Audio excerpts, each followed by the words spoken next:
Hey everybody, this is the Facebook Ads with a Twang podcast. I'm your host Ben Blackman, and today I'm interviewing Facebook ads expert Liana Ling.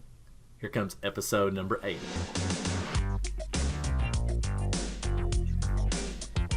Facebook Ads with a Twang is dedicated to taking the often overcomplicated process of creating simple, successful Facebook ads, breaking them down step by step in less than 10 minutes at a time. Let's get started. All right, welcome everybody to episode number 80. I'm really excited to have you on this one, and I'm going to be interviewing a Facebook ads expert, Liana Ling, and she probably doesn't know this, but whenever she posts something, we're in a group together with some other media buyers and so forth. But when she posts, I read every post that she has. Her information is always super helpful. It is always spot on, right on the money. She has tips, tricks, techniques, all kinds of things that just have come up over the time that I've known her, that it's just been really incredible. So I just want to let you know that the audio quality on this, there's two things actually. The audio quality on it, because I recorded on Zoom, isn't perfect, but really it's about the content, so you still want to listen. I would, if I were you, just a suggestion, if I were you, I would definitely take notes if I could, because she gives some really good information on this. I took notes too, so it's that good. It is over an hour long, so we're not doing the normal 10-minute format. I know that, so I was going to break it up into different sections and that kind of thing, but then I was like, you know what, I'm just going to put it out there and let you decide which parts you want to listen to more of. So here comes Liana, and I will see you guys on episode number 81. All right, hey everybody, and I'm really excited today to have Liana Ling, and so I made sure that I pronounced her name right, because I want to make sure I do things like that. I'm really excited to have her. She is a Facebook ads expert. She specializes, and I want you to tell me all about you, but I just want to make sure I have this right. You specialize in the service industry, different services and stuff. Great. Yes, I do. Yes. Oh, that's awesome. And I'm really excited to have her, because she and I hope you don't mind me saying this, but she and I are in a group together of some really, in my opinion, some high level media buyers. And man, the value that she provides to that group is just amazing. I see the people who run the group and who have the company that runs all that. I mean, they're always tagging her to answer this or that and everything. So she knows her stuff. So I'm really, really excited to have you. So thanks for coming. Okay. Honored to be here. Okay. So the first thing I wanted to kind of ask you is, how did you get going into Facebook ads to begin with? Sure. So I've been doing digital marketing for almost 10 years now. And, I started off just really focusing on organic and then moving into social media as that became, more popular. And I don't think I took paid media as seriously as I did until about a couple of years ago, because what we would find is, my clients would start to get impatient, right? They want results now. And when you're doing SEO, as I'm sure, like search engine optimization, or you're working on just social media or organic, they just say like, where's the results? Where's the results? And what's really happened, I think, as the whole social media kind of world has changed, is that I've discovered that paid advertising just gets you there faster. It's just, sure, you have to pay to play, and you need to have a budget, and when the budget runs out, it stops. But if it's profitable, then it just becomes a matter of, okay, like if it costs $5 to make $20, then I just have to say, how many $20 bills do you want, right? And then we just keep going, right? So it was just a shorter way to get there. And I just think with all the way that, like, not just Facebook, but all these other different networks are developing, they're just making it so much easier for us to reach the most relevant people for the services and products that we're selling. Mm-hmm. Yeah, that's good. Yeah, and I agree with that 100%. So SEO and all that stuff is great. Yeah, you still need it, but yeah, it takes patience. Yeah, it does. And it's ongoing all the time. It changes a lot, doesn't it? So yeah, pay. I agree with you. Paid traffic can get you there a lot quicker, and get you the data a lot quicker for sure. Right? Mm-hmm. Yes. Okay, cool. So I mean, I did kind of mention at the beginning. So, but what areas do you really like to specialize in, or do you really focus on? Oh, sure. So the majority of the time I'm focusing on helping B2B business owners. And I really focus, like right now, I'm doing a lot of work for online business owners. So they're selling info products or services like coaching and things like that. And then I sort of became known in some circles as sort of like taking on the tough stuff. So I Yeah. do have some more so called high risk accounts where it's like weight loss Mm. or I have a client where they do some they do some boudoir photography, so it's just riskier on the advertising side. Oh wow. Yeah. See, everybody, did y'all hear that? I'm just going to repeat what she said. She's gone after some of the tougher markets because it's harder to get the ads approved sometimes, and they tend to get a lot of disapprovals, and working around the copy on it and making sure that Facebook approves it and all that stuff. So I hope you guys perked up and took note of that. So that's really cool. Yes, it's actually it's so first of all, I don't know if I shared this with you before we started chatting today, but I'm also a lawyer. So I have that Mhm. background, and I think part of it that comes and helps me when I'm sort of trying to navigate everything, because especially if you're starting off in Facebook ads, one of the things that I notice is, so first of all, there's articles out there that are, I don't know if they mean to be scaremongering, but they do a little bit, right? If you know what I'm talking about, where they say, don't post a link or don't do this or don't do that, and you're going to Facebook jail and things like that. And some of them are correct, some of them are sort of correct, and some of them are wrong. So what I really recommend is for everybody who's starting off to actually go through and read the policy for advertising. And that sounds very legalistic, but actually it's pretty they've actually revised it a lot,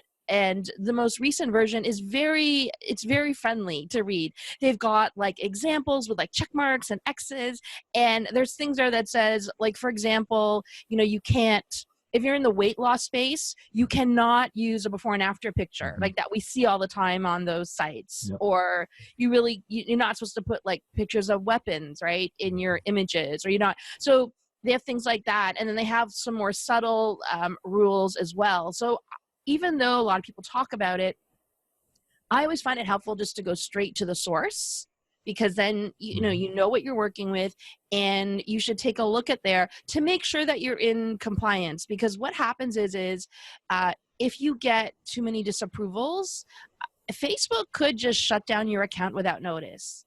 It's their Mhm. network.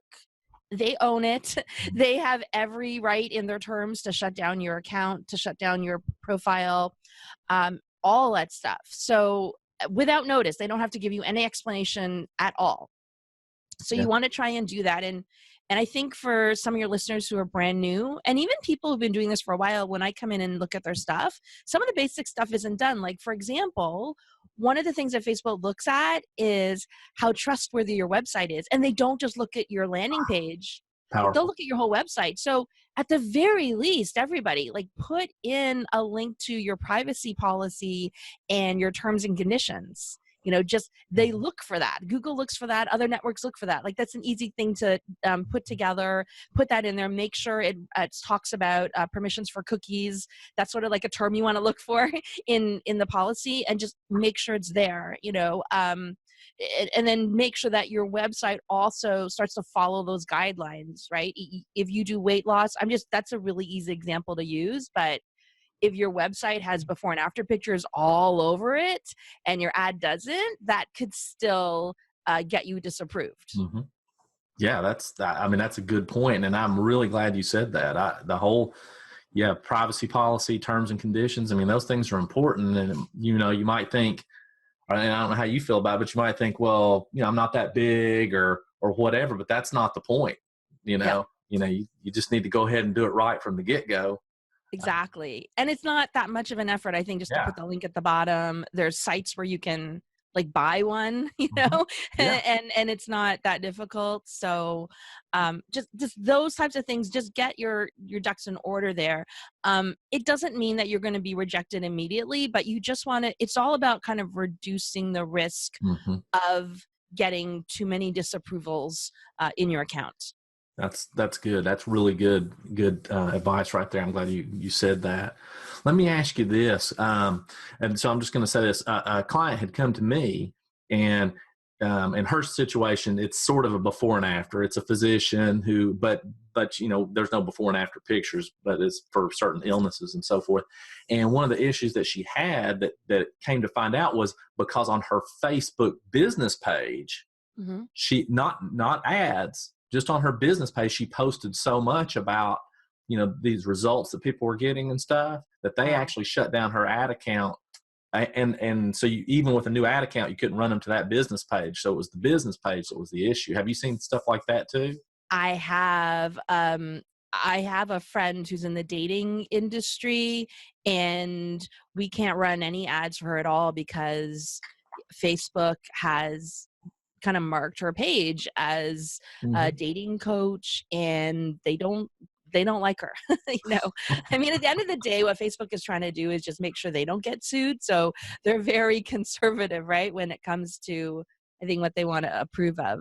Yeah, that's a really good point. You have to watch what you're doing over everything. Yeah, yeah. It's like it's not. I mean, I don't know how you feel about it, but to me, it's not like you can't say what you want to say sometimes. But you just want to be cognizant of how you're portraying it and how you know on the outside looking in, Facebook's looking at it too. Yes. Yeah. It's So frustrating. I mean, it's a lot of times I say, and it's not just for weight loss, it's for businesses too. When you're talking about making money, helping your business grow, they don't like any types of claims that are very difficult to substantiate. So if you say, hey, like you helped somebody make $1,000 in a week, that is considered an example of a claim that they don't like because it's difficult to substantiate that. So yeah, it's kind of murky. I mean, I don't. I mean, I didn't mean to kind of go over this little legal thing, but it's a it's big deal. important. It It's is. It so truly yeah. is. And with all the trouble they've been having, just in general, they're, you Oh just have to take that into account. But yeah. that also leaves a lot of room for opportunity, right? Yes. You know, Yes. all The these more people. creative you are, that's the secret. You just have to be creative about it. And when I was telling somebody too is, there's a bit of randomness involved as well because Mm, this is what will happen. And if anybody's new to Facebook, you'll probably start to see this happen. You'll get maybe something disapproved, and then you'll go look at somebody else's Facebook page, which is like a really big brand. And you'll say, why do they have ads running and I copied their ads, right? Or modeled their ads. Why do they have it running? Well, what you probably don't see is a really big brand probably has a huge budget and they're pushing out a ton of ads every day. And they do get to a point where they're pushing out so many ads that the Facebook algorithm and just the employees probably just didn't get to disapproving those ads that day or whatever. So mhm, they're able just to keep kind of staying ahead of the game a little bit too.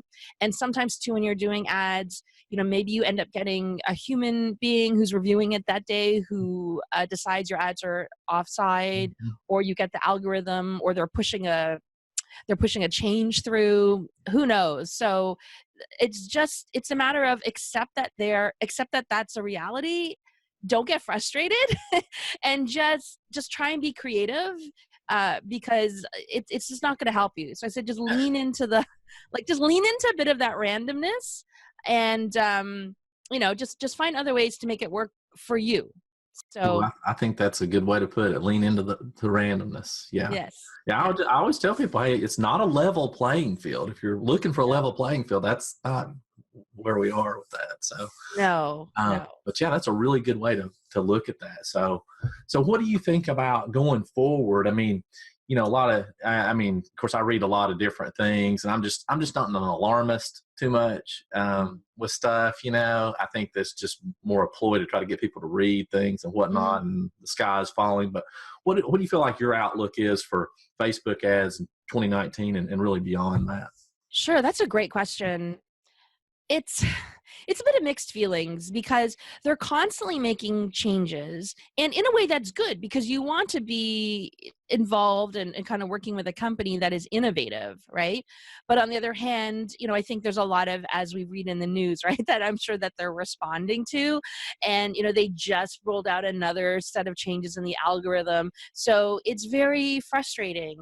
And I find that a lot of it, it's funny. I do have tactics that I can share, but I do find a lot of it is mindset, which I think a lot of people may not think about. But you do have to have almost like this sort of really tough mindset that you're just going to persevere through it because sometimes what you have to do is you have to wait it out for the week, or wait it out over a couple days just to see if it levels off or what it's going to do.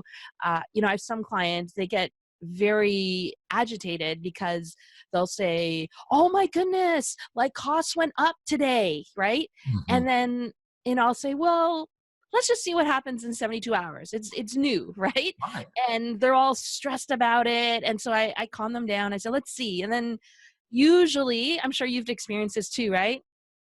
You wait about 48 hours or something, and then it starts to kind of level off, and then everybody goes, "Oh wow, that's great, it's turning around now." So I always, it's just day to day. You can't make those quick judgments on it because it just seems they just seem to need more time, it just seems. So I think that's just something you have to do in terms of planning. That also makes it difficult when you want to do some quick promotions. Like I found it, Yeah. for me, I don't know about you, but I find it hard if we have an event and they say, "Okay, like we want to spend all our budget in 2 days because we want to send everybody there." I'm like, Yeah. it, it's almost impossible to do that because if you try and do that with Facebook, what you end up doing is you get to a point where Facebook's just spending your money and not really targeting people properly. So Hmm. it really is more of a long game. And you also have to plan for stuff to keep it going all the time. So if you have an ad set that is running and it's doing very well, and it's just very what's the word, like consistent, Hmm. you don't want to touch it. You just want to let it go, right? You don't want to turn it off. You don't want to kind of change stuff. You just let it go, right? Because if you turn it off and then you turn it on again, chances are you'll Yeah. never get that back. That's right. So it's really just thinking ahead long term, though. How can you do that and have it work for you? So, there's definitely a couple different ways I've been doing that. And we can chat about that if you want, but it's Sure. that Yeah. mindset I find. I don't know what you think. It's so funny, Liana. It's this. I've done some episodes on that. So my listeners, anybody who's been listening or listen to most of them, they'll that's what I talk about. Is how you really. I mean, that's a big part of it. And what's so funny about it is a lot of times if I'm running my own, or if I'm getting ready to run campaigns and stuff like that, I will actually hire somebody else to do it, Mm-hmm. hand it off to somebody, Mm-hmm. because I get emotional about it and my Mm-hmm. mindset's not where it needs to be. Mm-hmm. And I'll do the same. I do the same thing. I say, hey, tell my clients you can't. I don't even want you to look at the ads. You Yeah. just let me handle it. Yeah. So It's hard because it feels, Mhm. when it's your own stuff, it feels like like it does feel like rejection, right? Sure. It does. Same thing with landing pages and stuff. I try and tell people don't get attached. I get it. Sometimes we get very emotionally attached to, like, we love this artwork, we love this, and then it's hard Mhm. for me. I was running an ad just recently and they said, "Hey, can you use the sizzle reel we had done?" Mhm. Very professional, cost thousands of dollars. I put it up and nobody cares about it. Uh-oh. It's very, very low click through rates, that sort of thing. And then I had to tell them, and they're like, "What? Like, how come people not, like, do they know how expensive this is?" I was like, "They don't care." you know? That's so right and so true. So a lot of times what we think is going to work, I mean, but the ultimate vote comes down to the person clicking or the person taking the action. If they vote no, it doesn't matter what we think. That's right. So That's that's right. that's really good that you brought that up. And yeah, anything you want to share about mindset, especially around Facebook ads and stuff like that, you let us have it. We Yeah. love to hear that stuff. So Yeah. um, yeah. Now, do you see any particular opportunities coming from Facebook, like anything that might be coming down the pike that could be really helpful for us? I will say this, just so you know, the frame of mind that a lot of my listeners come from is I really try to keep it simple. Like the fancy stuff, I'm like, look, that's all good, but let's get the basics down and make it work, and then we'll use the other stuff. So Exactly. And I do find the most effective ones tend to be very simple. So a couple things is, I know it's been around for a while, but I still get the feeling that people are not taking as big advantage of it as they should. And it is a combination of ads and messenger bots. So I don't know if you've kind of talked a lot about that. I, I've tried not to overwhelm my people with it. So I've done a couple of episodes, I think, but please go. Yeah. So what Facebook does is Facebook, there is software that there's a variety of different software that will allow you to do this, that will allow you to automate sending messages to people through your Facebook page. So why is that important, and how's that an opportunity in Facebook world, in 2019? I think it's an opportunity because there are ways that you can run campaigns that are not high risk at all, that are just very straightforward to get people to opt in to be on your list in your Facebook Messenger. And then the beauty of it is that you can actually send communications to people who have engaged with your page in your inbox, in Facebook Messenger. And when you do that, you will likely see that the open rates are like double, triple, 50 to 90% even, compared to email marketing. So people actually seeing your messages. A lot more people are seeing your messages there. And I don't see as many people still taking advantage of it. It's been around for a while, but I have a couple of friends of mine who are just really killing it there in doing local advertising. They're doing things like giveaway contests. Like, it's a very simple ad where you just put up a picture and you just talk about, I don't know, like, we're giving a $25 gift certificate, let us know your favorite color below and we'll follow up with you. And they get all those people commenting, and now they're building up their list basically in their Facebook page. And then so all you do is, for most of the month, you just try and build that list up. And then what I would recommend is once a month, like, pick a week where you're going to do a promotion. And you just send out messages to them saying, hey, like, we're having a sale this week or something like that. And so by then, most of the people there are already feeling very friendly towards you because you sent them some value. You've just been engaging with them. And you'll probably see like a nice percentage of them buying or taking up your offer. And you just keep repeating that every month. And, the more you do it, the better you'll get. So I think that's one opportunity there. And you also can do it as an ad. Like, you can actually pay to put a message in the inbox, and it's much cheaper than doing sort of the more traditional ads that we see out there. Yeah.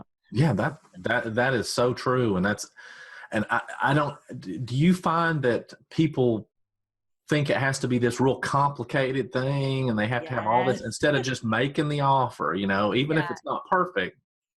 I mean, look, you just go Google it. Google like Facebook bot templates. You'll see like a ton of things there. I just think it has to be very simple. When you're doing like, there's a contest or whatever it is that you're doing, or maybe you can even just structure your opt-in. Like, hey, I've got this ebook. If you want it, comment below. I just did one with a quiz. I think it said something like, whatever had the headline, and then it says, if you want the quiz, say I want the quiz below. And then all those people are going, I want the quiz, I want the quiz. And then what happens is as soon as they say I want the quiz, a bot says, hey, thanks for commenting. Just please confirm you want the quiz. Hit reply and press go.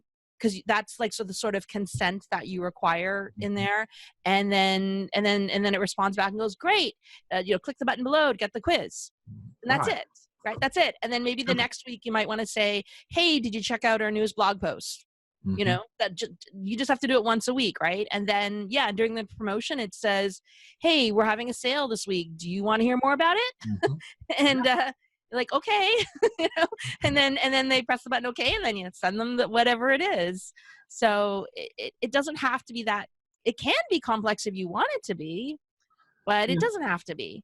Do you think that people's hesitancy, and this may just be my own mindset and belief, okay, I can fully acknowledge that, All right. But do you think some people's hesitancy to use chatbots surrounds the fact that they don't want to feel like they're bothering people?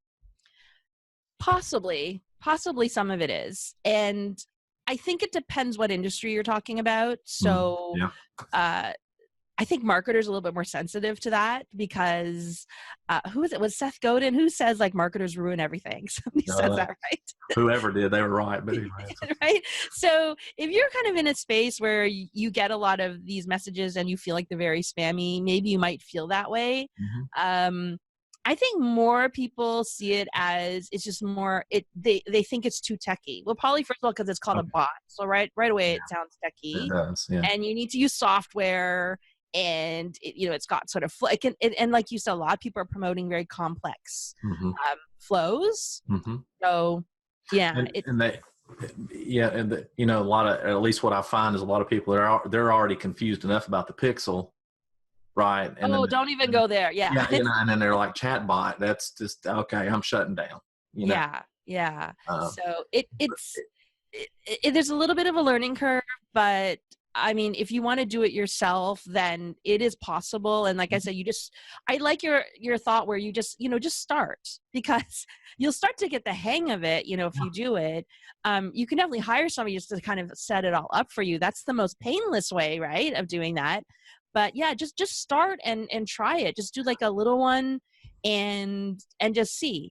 And I think like with some software like ManyChat is the one that most people use and know about. There's a lot of different other ones, but ManyChat is the main one, and they have a free version. mm-hmm. So And so much support out there on it. just sign up and try it out, right? It's what's the worst that can happen? It affects 10 people, so. I'm a big follower of Brooke Castillo. I don't know if you're familiar with her, but anyway, she runs this thing called the Life Coach School, and so she said something like, she goes, "So if you don't do this, she's talking about marketing. If you don't do it, what are you going to do? Quit? True. So, if you don't do the chatbot, what are you gonna, and you don't do the ads, what are you going to do? Quit? Yeah. I mean, and so I'm like, just do it. Just put it out there. If it doesn't have to be perfect, if you're, in take most imperfect cases, action. Yeah, I think that's I've really been on a kick lately of just make more offers. Just make more offers, make the mistakes, learn, and move. Yeah. One thing that really helped me, and I have to keep reminding myself this, is most of the things that you do every day as a marketer are going to fail. So if you accept that, I find it's a little bit easier. On the other hand, you don't want to do a lot of spray and pray. So I think it's about being intentional. And I do a lot of work in terms of doing testing ahead of time. So when we're ready to be doing ads, we're not just like pulling words out of the air, like we have a library of stuff. Okay, we're going to use this and use that. But we try a lot of different stuff as rapidly as possible because I'm just assuming that most of it's going to fail. So you do have to try a whole bunch of stuff. Yeah. Yeah. And I do find a lot of people, or at least in the past, a lot of people would come and say, they put out one ad and it didn't work. And they say, oh, Facebook ads doesn't work. Yes. Right. Or whatever it is. And that's an entrepreneur's life though, right? I mean, you're going to have those challenging times, and you just have to kind of move past that and you do. It, In fact, you have to, one of the things that I do is I spent a couple of years working with a gentleman named Louis Schiff who wrote a book called Business Brilliant. And one of the most valuable things I learned from him, because he works with some of the most successful people in the world, and they're making like multi-million billions of dollars in their businesses. One of the things that they found that was common to all of them was their attitude towards failure. And in fact, they embrace failure. He says you have to embrace it almost like a gift, like you're getting a Christmas gift, which is hard, right? But he says what they do is they regularly embrace failure and examine it, and you figure out how you can learn from it and leverage it. And they actually did a survey and compared it with like middle class people who were not entrepreneurs, and they found that those people did not want to talk about failure, just wanted to run away from it, and didn't talk about it regularly. Whereas the super successful people talked about it all the time, right? And just really kind of dove into it. It still hurts, but they really confront it head on. And like I said, not even confront it, like I said, welcome it like a gift. And that's been something that it's still hard to do, but it's one of the most valuable lessons that I've learned. Boy, that is good, and that's true. I'm really glad you mentioned that, because, I mean, I bet you guys didn't realize we were going to be talking about mindset so much. I know we're This gonna win a weekend. left turn here, But but but I mean, the truth is, I mean, Facebook ads, that's what it's about. I mean, the mechanics of it. Okay. I mean, you yeah. can learn that, And you got to feel fast. You got to right. feel fast. Yeah. Yep. I mean, that's Yep. exactly So right. trying different imagery, like the trick is you want to leave the ad running long enough so that you get enough people looking at it. Like if it was shown to like 20 people, keep it running. Okay. One of the kind of people that I learned from, his name is Ben Adkins. I think he wrote a blog post about something like, let it bake. He says like, let it, put it in the oven, let it like bake for 72 hours. It's going to be really, really hard not to touch it, but just let it sit there, because you have to just give it a chance just to, at least form a crust, right? Right. And then you can kind of make some decisions. So I look at things like, how many has it been served to at least 500 people or 1,000 people? Like I don't wait for it to be served up to like 5,000 people, but you got to get like a couple hundred or 1,000 or something there to at least get some idea of what's going on. And then I take a look, like some of the really basic metrics I look at is, well, are people actually clicking through to look at the ad? Because if nobody's clicking through to even look at your ad closer, you've got an issue there. Like you got to fix that first, right? And then once you have that going, then you want to see how many people are clicking through to your link. So if they're clicking through to see your ad, but then they're not clicking through to your link, that tells me that you have to work on your copy and you have to work on your headline, because it's not compelling enough for them to click through. So just at a very basic level, I just look at those things to tell me what I should change. If they're not clicking through to your ad, then, you got to change the image probably. Maybe you have to try it with a video, or maybe you try it with a different type of ad, like a carousel ad where you can have a couple different images in it, right? Something, can try something to kind of get that up. And that's why videos can actually work well, just because it just seems to capture people's attention more. I'd agree. So I agree with that 100%. And I want to circle back to that. Well, actually, let's just go ahead and talk about that now. So do you find a specific kind of video, like, meaning, do you like the ones that are out there that have, the text on the top and the captions on the bottom, or is it just all different kinds, or what do you? You got to test, but what I like to do is I like to try. I use a program called Wave, and I think you can also do this with Animoto or Promo. There's a couple different video sites. Maybe you can put them together in the show notes for people, where they have these nice templates, and it's almost like a slideshow video. Like I don't like to reinvent the wheel. So I just like to take templates and make tweaks to it and just get it out fast, because people may not like it. So you want to be able to do stuff fast. So what I would recommend is, for sure, make square videos, because they take up more room in the newsfeed. And Facebook accepts that now. So do a square video. If you can get a template where, like I said, it's just a slideshow, you've got your head, and you just have to, it almost like I'll take the bullet points from the landing page and I'll just put it in one of these videos. And here's the trick. Once you upload the video into as the ad, and by the way, I'm talking about ads that have the conversion objective, which I'm not sure if your viewers are familiar with it, but you can set the objective, right? Okay, great. So if you're doing a conversion objective ad, I'll still use a video. And what will happen often is, because like your video has text in it, you'll get a warning, right? That there's too much text. Well, for videos, for that text rule, Facebook only looks at the thumbnail. So make a picture, and make sure it's square as well, that whatever it is that you want to see, and you can actually go in and click customize video and customize the thumbnail and upload a custom thumbnail. And the reason I say you also have to make it square is that if you upload like a rectangle one, right? It may look okay in the ad, but when people see it, they'll literally see a rectangle and like the video peeking out behind it. And you may not realize that because it doesn't show you that in the ads manager. So make sure that your image actually is square, and then it'll look really nice. You won't get dinged for the text, even though you've got text in the ad. And then I test different thumbnails literally there. I will say you still have to be compliant in the video. Like, Facebook does hire people to sit there and watch those videos. Yeah. So you can't talk about like weight loss, like they'll catch that in the video. So I'll do that. I'll try those. I'll also try really, really short ones. Like you might have seen them where they're just like animations of like, I don't know, like some cartoon or somebody like pointing and stuff. So there's an online one called Crello, and they have all these really cool templates that just have like moving backgrounds and stuff. And sometimes I'll try that as well. If you have, like, for example, if you took this podcast and maybe you took it from your YouTube channel, then you might have to like put the text on the top and the bottom. I just say test it out. Sometimes it works, sometimes it doesn't. I think it's the industry, because some people I think are in industries where people do that all the time. They get used to seeing that, and it's just not that interesting.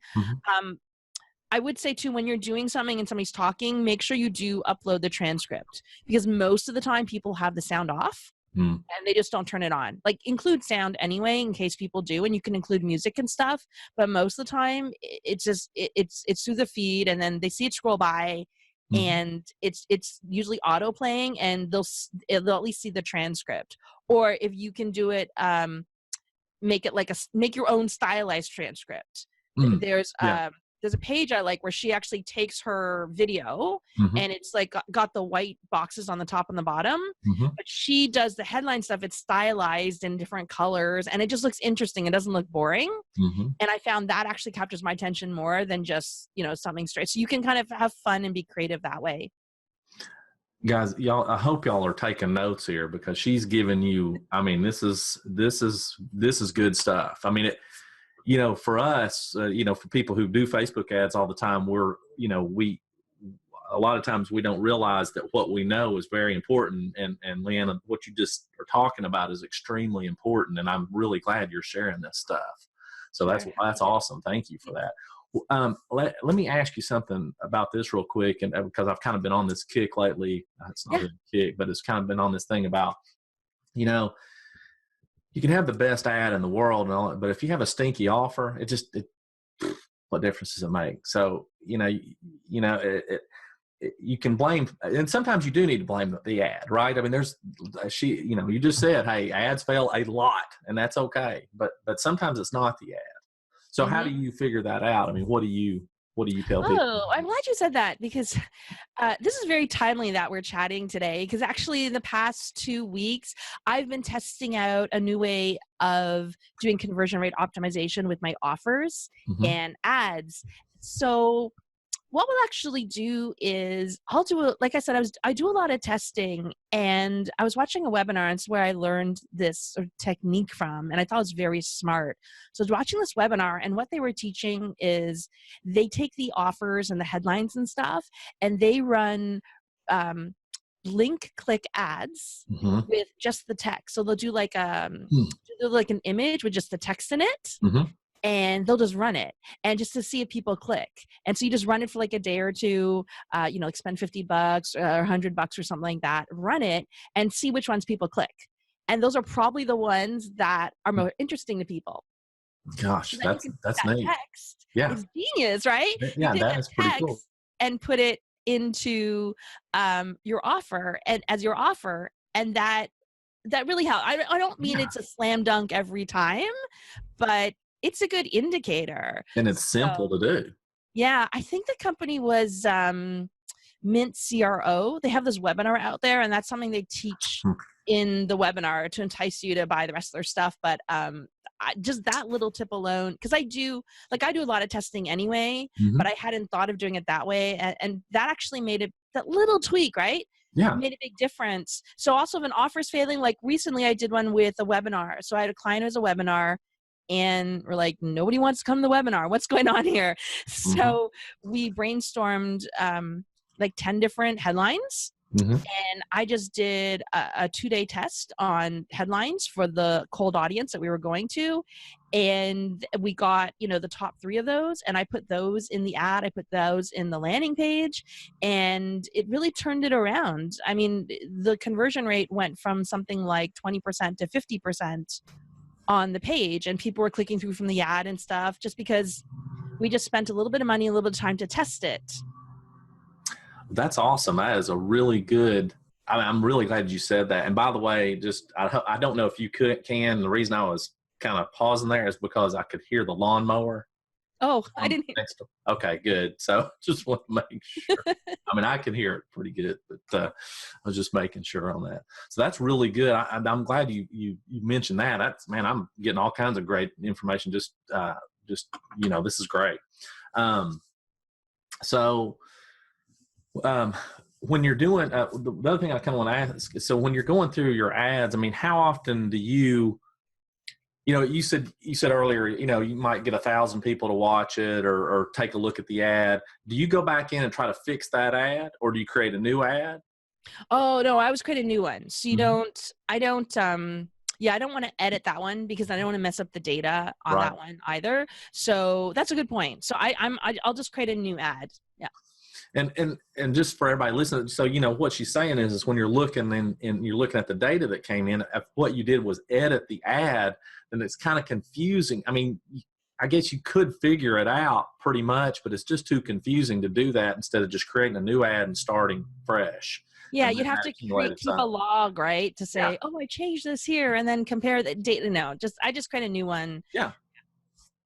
Do you find, and I know we're kind of getting close on some time, but do you find that at least I find this, and I've done this myself, where people want to jump to a different, a different strategy with, whether it's, they say, okay, well, I want to do webinars, right? And then they're like, no, I want to do a challenge, okay, right? Or no, now I want to do this, instead of tweaking and working on the first one. And do you find that happens a lot?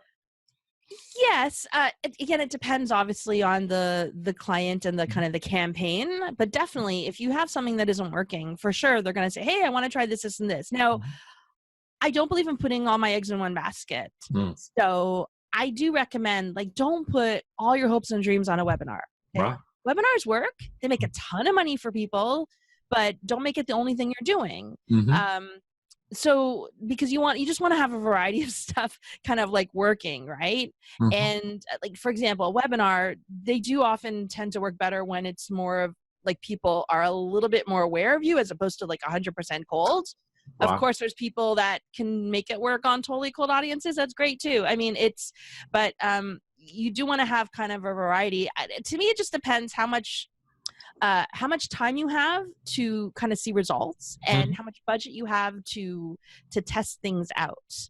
So, if the bigger budget you have, then you can actually test multiple different funnels, right? But again, I just like to keep things nice and simple. So it sounds to me, this is kind of going back to basics where you have to draw out your customer journey. I mean, use the whiteboard behind you, draw out where you think, how your customers you think are going to find you and kind of get to that. And one of the things I like to do is kind of figure out, okay, what's their life like right now? Their horrible life right now, right? Yeah, and then what's their life afterwards when they've gone through your service and gotten your product? Okay, so Justin Brooke, we both know, and I think follow his teachings type of thing. He talks about, right, what's your heaven and hell? So you've got those two things. And then I like to also figure out, what do they have to know and believe before they're ready to buy something from you? So depending on that then you can figure out, oh, okay, you know what? I have one client where they really just have to experience her program. Once they experience it, they're in. So that told us, okay, we need to build something that is very experiential. So challenges, right? Webinars. Yeah. Those are better for her because they just don't convert as well when they're getting an ebook or something because it's not the same experience. Yeah. I have another client where it's, she gets a lot of people from her ebooks because it just matches up really well with what she's selling, and what she's teaching is not that complicated. So they can, and also her target market likes to read. So that tells her the types of funnels that she needs to work on. So I don't know if this is where you were coming from, but that's sort of like This is how I would all. be thinking about it. This is Yeah. awesome, and I hope, again, I want you guys to take note. So what she's talking about, and she was talking about the customer journey and stuff like that, is you don't have to have some complicated program. She was referring to I have a whiteboard behind people who can't see it, but I could just put it up there, right? I mean, that's all you have to do, because you have to understand where they're coming from, and where you want them to go to, right? What Yes. that process looks like, and Yes. so it Yes. may change a little bit, you know. Rarely is it, A to B. It's, some kind of crazy, Yes. I All mean, you over the don't know place. what's Yeah. going to happen, right? It'd be nice if it was, but, maybe some are, but more often than not, it's And you not. know what? If you're not clear on that, then likely your ads will fail. And ads are not ads are not a miracle. Okay. Ads are Yes. not, it's not like I said, it's not going to come in like Superman and save the day Mhm. if you don't have that set up. I always tell people, look at ads in terms of augmenting your current funnels. So when you turn on the ads, if you have holes in your funnel, it'll probably show you where the holes are and make those holes bigger, because you're just sending, it's like you have a Traffic to a bucket, hole. right? And you're Yeah. just sending a ton of water into it. It'll start to wear away the holes and get bigger and bigger and bigger, right? Yep.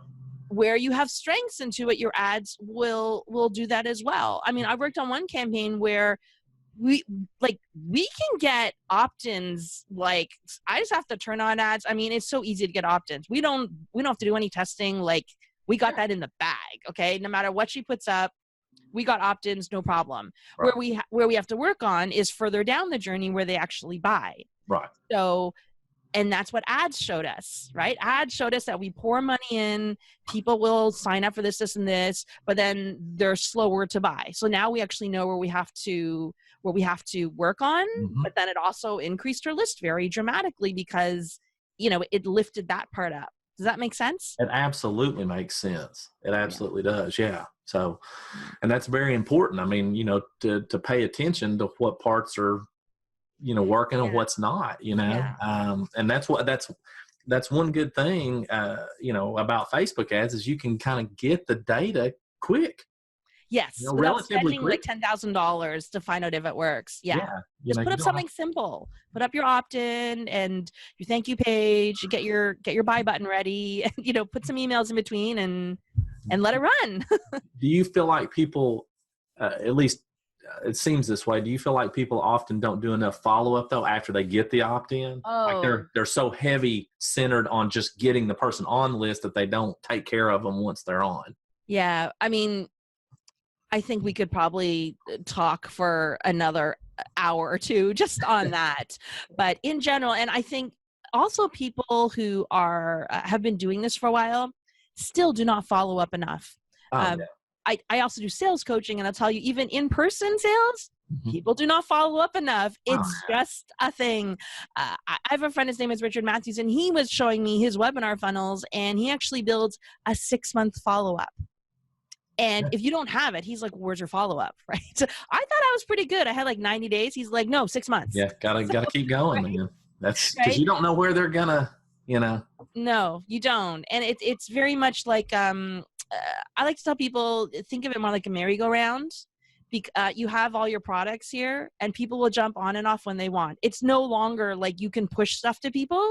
The buyer is very much in control a lot of times, in that they're choosing what they want when they want it. So it's our job to be top of mind, so that when they're ready, they will turn to us. That's why we have all this education and just helping them to become more aware of the problems that we think they need to be aware of, and then aware of us. And that way, when they're ready, they'll think of us, not our competitors. Man, that's really, really good. I mean, you got to treat it like a business, and You do. And that's like, you surround people that way, right? Mm-hmm. They make you seem like you're quote unquote everywhere. And you're not really, but they are. And so if you go into Google ads and Facebook ads and stuff, you can really just have your face pop up everywhere. And their subconscious will register. I've seen that person. I don't know where.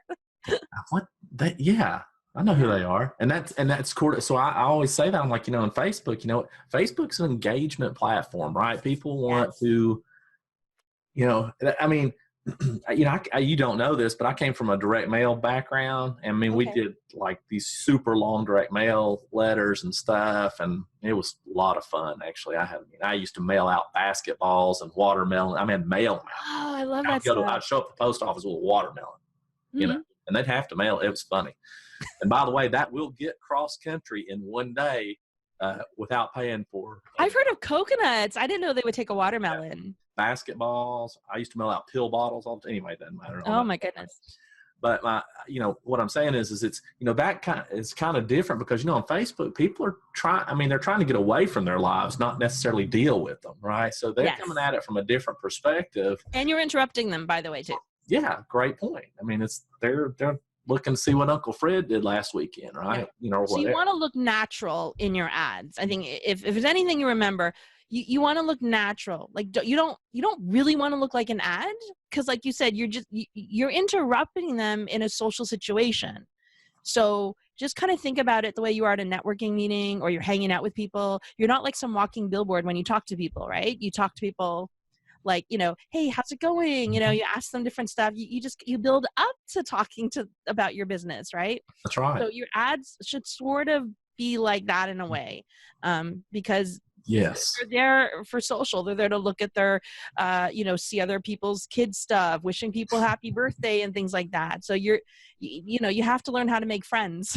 That's It's right. a business. That is so true, you know, and you know, depending on what you sell, a lot of times they're not in a position to do a whole lot, right? Yeah. They're at work and they're on their break or whatever, you know. You just don't. It depends on what it is you're doing. I mean, obviously, Exactly. things, but Yeah.